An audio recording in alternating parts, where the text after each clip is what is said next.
Hi hello నమస్తే. Last videos కనుక ఎవరైనా చూడకపోయింటే వెళ్ళి చూడండి. చాలామంది వీడియోస్ చూస్తున్నారు కానీ లైక్ చేయట్లేదు. కొంచెం లైక్ కూడా చేయండి. అంటే మీరు లైక్ చేసి షేర్ చేస్తేనే కదా నాకు చేయాలనిపించేది.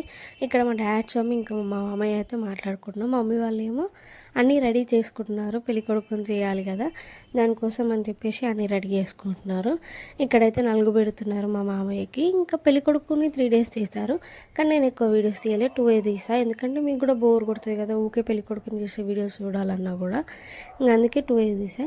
అండ్ మా దాంట్లో అయితే పెళ్ళికొడుకుని చేసిన ప్రతిసారి నలుగు పెట్టి స్నానం చేపిస్తారు. మీ దాంట్లో ఎట్లా చేస్తారు? పెళ్లి కూతురు పెళ్లి కొడుకుని అయితే అట్లనే చేస్తారు.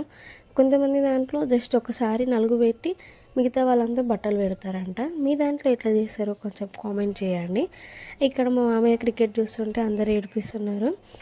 పెళ్ళిలో కూడా క్రికెటే చూస్తావా అని చెప్పేసి అట్లా ఏడిపిస్తున్నారు అనమాట. ఇక్కడ మా వాళ్ళు ఫోటోకి పోజ్ ఇస్తే నేనేమో వీడియో తీసుకున్నా. ఇట్లా అందరూ పసుపు మొక్కలు ఉన్నాయి కదా, అందరు మొక్కలకి పసుపే. పెళ్ళి కొడుకుని చేసిన రోజులు ఈ అంటే మా వాళ్ళందరూ కూడా పసుపుతోటి ఆడుకున్నారు. ఇంకా మా డాడీ స్వామి మా మమ్మీ వాళ్ళు అయితే వాటర్ పోసారు. మా మమ్మీ పోజ్ ఇస్తుంది ఫోటోకి అనుకొని. ఇక్కడ బట్టలు పెట్టేసి ఇంకా మా డాడీకి కూడా క్రికెట్ అంటే ఇష్టం. మా డాడీ కూడా క్రికెట్లో మునిగిపోయాను. ఇంకా అలా మాకు ఎంత పసుపు అంటింది, మా బట్టలకి ఎంత అంటింది అని చెప్పేసి మేము అలా మిర్రర్ ముందు చెక్ చేసుకుంటున్నాము. చూడండి ఎట్లా అయిపోయినామో మా అవతారాలు. ఇక్కడైతే మా డాడీకి ఇట్లా స్వీట్కి ఇట్లా పెట్టేశారు. ఈ వీడియో కనుక మీకు నచ్చినట్లయితే ప్లీజ్ డూ లైక్.